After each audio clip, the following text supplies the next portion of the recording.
You're watching the Arsenal Vodcast. Arsenal are just 2 points behind Chelsea after their 2-1 win at Everton, and Johan Djourou is predicting a very tight title race. I think that the league is quite tough this season. I think that you can see, like when we watch the game Aston Villa against Man U, the teams is not too much between each other now, and I think that it's going to be very tight until the end. But I think we have to focus on our strength and our play and try to do the most of it, because I think that we've got a great chance. Lukasz Fabianski caught the eye once more with some vital late saves at Goodison Park, but his performance did not surprise Arsène Wenger. Lukasz Fabianski is a classy goalkeeper. You cannot catch me in saying I have never said that before. But I'm very happy that he convinces slowly people. And in our job, is only one way to do that is with performances, and that's what he's doing at the moment, outstanding performances.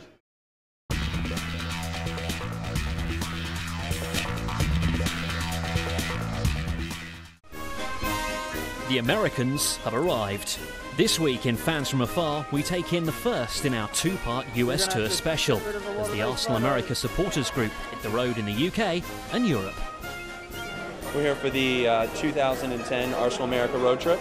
We're going to take in the West Ham match along with the Legends Tour on Monday, and then we're going over to the Ukraine to watch Shakhtar and Arsenal face off. We have anywhere from 20 to 30 supporters every time we have a road trip.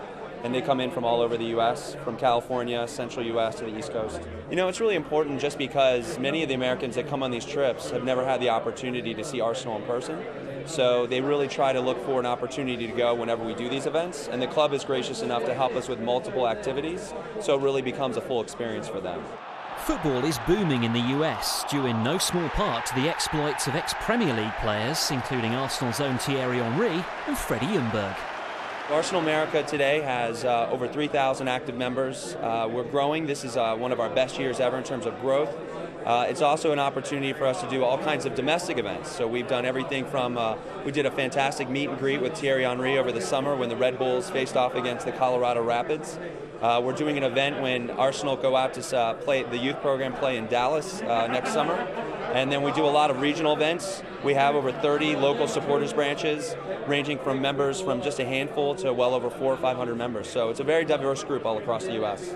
While making the very English trip from pub to the stadium, it's important to remember that, like all Arsenal fan groups across the world, the Arsenal America experience has its own unique flavour.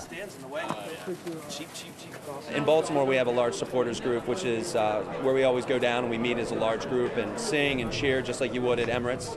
A lot of local groups, if they're smaller, they meet at local pubs, and some people even do in their own homes, and they'll meet up and have people over if there's not enough public venue to do matches. But it really depends by area. But I know we like to go down to our local pub and have a few pints and enjoy the match. We're in a city that soccer might not be the biggest, but we're still out in the streets singing and chanting and creating a little bit of a ruckus.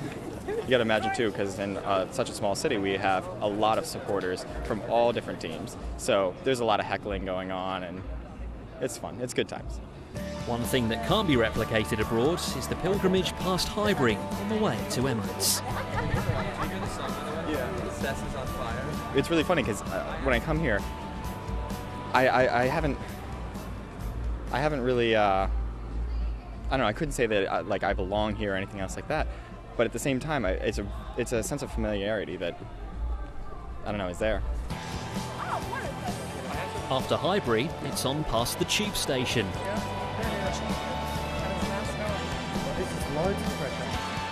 A bit of shopping.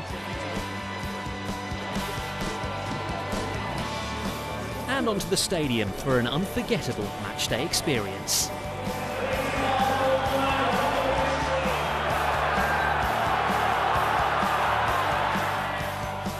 Emotional day for Arsenal fans the world over, but even more so for our American fans who've crossed an ocean to be here.